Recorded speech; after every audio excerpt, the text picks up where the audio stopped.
Dobrý deň, volám sa Pavol Ondrisek, mám 20 rokov a pochádzam z Prievidze.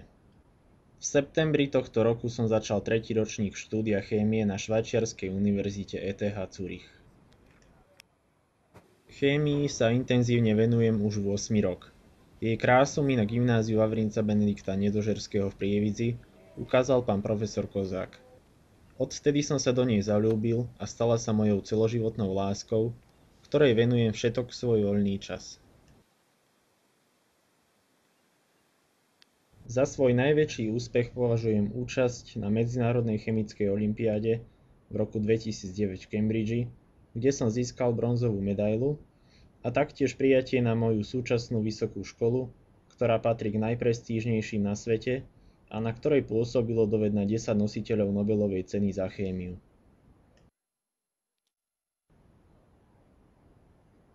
V súčasnosti sa venujem syntéze nových organokovových molekúl a ich následnej aplikácii ako katalizátorov v enantioselektívnej organickej syntéze liečiv a nových materiálov využiteľných v priemysle.